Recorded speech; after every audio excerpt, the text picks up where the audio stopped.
Olá, muito boa tarde, você internauta, conectado aqui nas nossas informações no site Notícias Agrícolas. A gente dá sequência à nossa programação de boletins, agora para falar um pouco mais sobre mercado de açúcar e também de etanol. E para isso eu converso agora ao vivo com Andy Duff, estrategista global de açúcar do Rabobank. Andy, muito boa tarde, obrigado pela sua presença aqui com a gente, a nossa primeira entrevista de 2024, então um excelente ano para vocês por aí.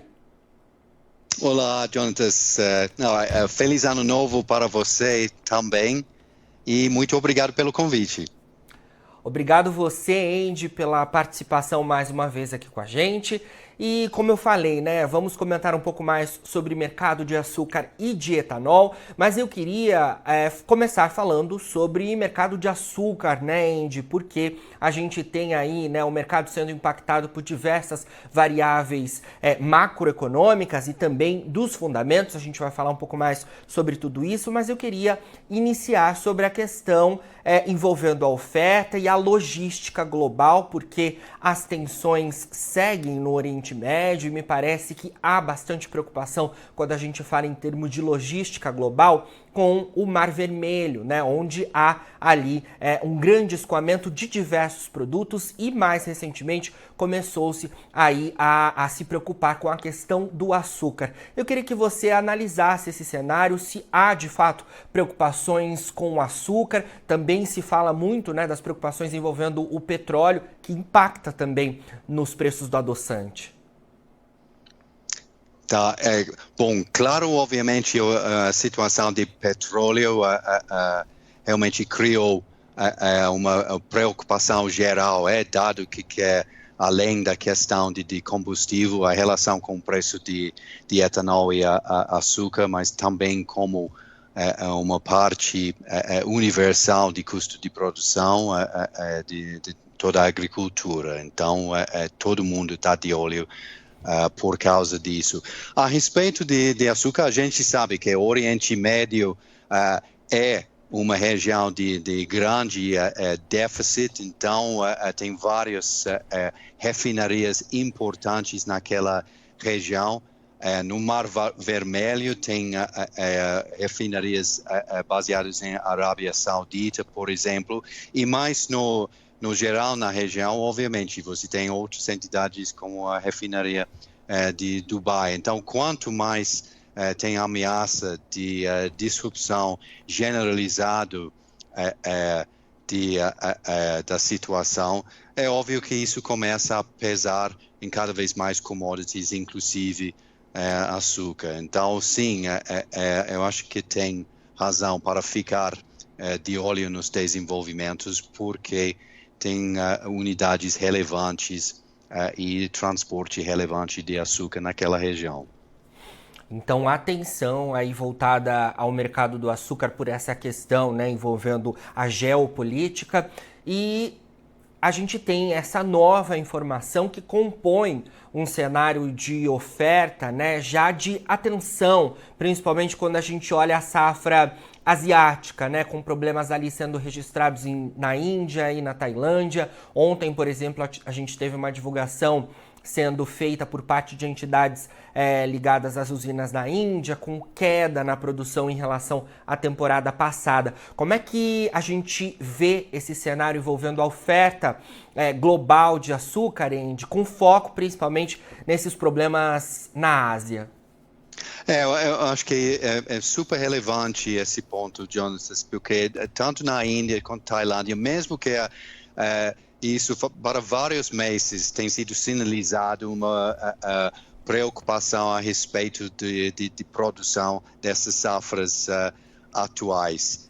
E na Índia a gente já viu ao longo dos meses que as medidas do governo indiano para efetivamente barrar exportações do país, exportações de açúcar, e depois disso o fluxo de notícia tem sido às vezes um pouco mais positivo para a produção de açúcar, a redução da exigência de produção de etanol do setor, de certa forma liberou mais melaço e caldo para a produção de açúcar, mas não impactando em nada essa visão de falta de exportação até provavelmente a segunda metade do ano, e eu acredito que simplesmente não vão ter exportações esse ano. E como você bem citou, esses números mais recentes mostram, se não me engano, uma diferença de 7% em termos de moagem em comparação com o momento igual na safra passada. E talvez porque a gente sabe que os números de moagem tem uma variação natural, depende muito do início da safra de todo o ano, mas talvez o que também merece atenção e uma qualidade menor de cana em todas as regiões importantes na Índia até esse ponto da safra. Então, eles acho que continuamos olhando, mas com pouca expectativa de exportação, e ao longo desses meses acho que o foco vai evoluir para focar mais nas perspectivas para a próxima safra, e se vai ter algum tipo de recuperação ou não. E obviamente quanto mais perspectiva de recuperação, quanto mais perspectiva de reentrada como exportador em 24, 25. Eu acho que Tailândia realmente, em termos da situação, sugere, os números até agora realmente estão sugerindo uma queda relevante de produção. Em termos de cana disponível, depende com qual agência ou agente você está falando, mas pode ser 80 milhões de toneladas, pode ser até um pouco menos, mas acho que a grande maioria das estimativas hoje em dia estão circulando por 8 milhões de toneladas de açúcar, ou talvez um pouco mais, pouco menos, mas isso em comparação com ao redor de 11, desde o 11 no ano passado, ou seja, uma queda relevante e obviamente em paralelo uma queda de expectativa de exportação. Então acho que lá realmente é mais um ano difícil e relevante para a situação global de preços. Então tudo isso acho que vamos lembrar que a gente passou no final do ano passado por aquela queda brutal de preço de Nova York, de 28 centavos para 21 em o espaço de um mês. Realmente deu um susto enorme ao mercado, mas parece que desde aquele momento estamos de novo estabilizando. Talvez os compradores que não estavam tão interessados em comprar 27, 28 centavos, agora estão mais dispostos a comprar a 21, 22, então isso ajuda também, tem evidência disso. E na perspectiva, como você destacou no começo, ainda por causa de o que está acontecendo na Ásia, o mercado em si ainda é relativamente apertado e, no final das contas, um preço de 21, 22 centavos por libra-peso é longe de ser um preço ruim no contexto de longo prazo. Sim. Andy, essa informação da Índia, né, e desses resultados decepcionantes e a perspectiva para a próxima temporada, inclusive de a Índia deixar, né, de exportar e passar a importar açúcar. O Brasil sairia beneficiado, hipoteticamente, de uma possibilidade como essa? Ou a Índia compraria mais da Europa, por exemplo? Não, eu acho que o Brasil beneficiaria em geral simplesmente pela ausência deles no mercado, ou seja, como está acontecendo agora, é um fator que vai apoiar o preço, em que o que poderia ser mais um ano de produção e exportação abundante aqui no Brasil. E a respeito de fluxo do Brasil, sim, sempre tem um fluxo grande de açúcar brasileiro para o hemisfério de leste, e as refinarias indianas, eu não tenho dúvida que o açúcar brasileiro seria parte das compras deles nessa situação. Certo. Andy, vamos falar um pouquinho então justamente sobre safra brasileira, porque contrastando aí com a realidade, né, dessas outras importantes origens que a gente já mencionou, como Índia e Tailândia, a gente tem a safra do centro-sul do Brasil sendo finalizada, a safra 2023-24, a moagem até o finalzinho de dezembro seguia a todo vapor, segundo os dados apontados pela Única, com produções, né, que a gente não via sendo registrada para esse período do ano, ou seja, o recorde praticamente dado em relação à moagem e também à produção de açúcar nessa safra atual, podemos dizer assim, né, já que ela vai até março deste ano. E também já tenho ouvido expectativas para a temporada 2024-2025. Queria que você analisasse, então, esses dois cenários, né, envolvendo esses dois ciclos produtivos aqui do centro-sul do país. Sim, a respeito da safra atual, é realmente uma safra de superlativos. Como você destacou, realmente quebrou em muito a recorde de moagem regional, a produção de açúcar da região também. E outro fator que talvez a gente vai entrar em mais detalhe para frente é que mesmo que o foco foi em maximização de produção de açúcar, dado que a safra foi tão grande, a região acabou produzindo muito etanol também. E é isso que é pesando no mercado.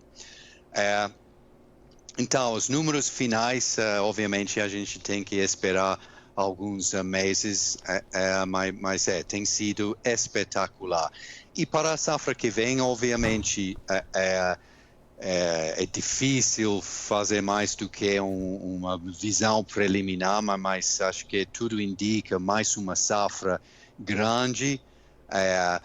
O clima até agora, a minha opinião, do que estou ouvindo, talvez até agora gerou um pouco de preocupação, porque dezembro, especialmente, foi em várias regiões muito seco em comparação com padrões históricos. Recebemos um pouco de chuva em janeiro, que poderia mudar a quadra, mas mostra que o El Niño, que vai ficar presente para vários meses para frente, e essas imprevisibilidade do clima ainda talvez tenha um papel em determinar o tamanho da safra seguinte. Além disso, obviamente, temos dinâmica interessante, porque talvez você pode argumentar que a produtividade seja um pouco menor do que a safra atual, mas ao mesmo tempo a gente sabe que tem bastante investimento em capacidade de cristalização, e uma porção dessas obras vão ser prontas para operar ao longo da safra que vem. Então a capacidade da região para produzir mais açúcar sugere que mesmo com um pouco menos de cana, talvez a gente consiga se aproximar à produção da safra atual em termos de açúcar. Certo.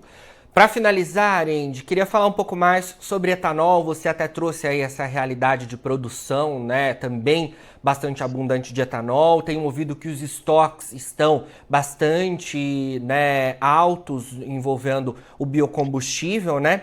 E isso é em um momento de entre-safra, né? A gente tem essa menor preocupação quando a gente olha para a ponta consumidora. Esses momentos de entre-safra, os preços tendem a subir, mas a realidade neste momento não é o que está acontecendo, justamente diante dessa produção alta que você trouxe e dos estoques que estão abundantes. Ou seja, o cenário de etanol aí não tem muito o que mudar em relação a preços, né, neste momento. Me parece que a gente tem um cenário de preços mais estabilizados, até em queda para o etanol, por conta justamente dessa oferta bastante alta e expectativas, claro, que a demanda caminhe mais fortemente diante desses cenários, com etanol compensando bem mais que a gasolina para os consumidores. Como é que fica para as usinas isso tudo? Eu acho que, sem dúvida, é difícil para eles. É difícil imaginar que tem muita margem disponível vendendo aos preços de hoje e os preços recentes. Então, graças a Deus, a açúcar teve esse ano espetacular, mas etanol continua difícil. E como você bem destacou, a gente está no meados de janeiro e ainda olhando em geral uma trajetória de queda de preço. E como você bem falou, esses estoques são bem acima do nível do ano passado, do momento equivalente. Pela minha matemática, a produção de etanol esse ano safra, juntando essa safra enorme de cana, então o etanol de cana, aos 6 bilhões mais ou menos que a gente está esperando para esse ano safra de etanol de milho. Isso é um aumento de oferta na ordem de 13% em comparação com o ano passado. Então é muita coisa. E talvez a quebra-cabeça aqui é olhando a relação do preço na bomba, que em São Paulo é um pouco acima de 60%. Então, realmente uma relação que é altamente favorável para o consumidor que usa etanol. Mas as vendas até agora, realmente, se você olha a queda na relação de preço, então a gente não viu um aumento correspondente de aumento de venda. E isso é nítido quando você faz uma comparação de vários anos anteriores, em que normalmente relação de preço a esse nível tem engatilhado consumo mensal de etanol muito maior do que onde a gente fica no momento. Então isso é um pouco de quebra-cabeça que sugere que tem algo a mais do que simplesmente uma equação econômica que está impactando as decisões dos consumidores. Então é um pouco difícil explicar, mas eu concordo com você que obviamente entre safra, a nova safra vai começar na segunda parte de março, abril, ou seja, tem tempo limitado para escoar todo o etanol que fica, ou a grande parte do etanol que fica. E se o preço hoje não é convidativo para esse processo acelerar, então qual é a conclusão? Que é realmente mais pressão para mais tempo para basicamente o mercado resolver a situação. Sim, vamos acompanhando tudo isso então, Andy. Obrigado mais uma vez pelas suas informações. A gente seguirá neste ano de 2024 trazendo dados aí do Rabobank para os nossos internautas. Obrigado, viu? Muito obrigado, Jonas. Foi um prazer. Prazer é nosso. E você, internauta, continue por aí. A gente segue com as nossas informações aqui no Notícias Agrícolas. Notícias Agrícolas, informação agro relevante e conectada.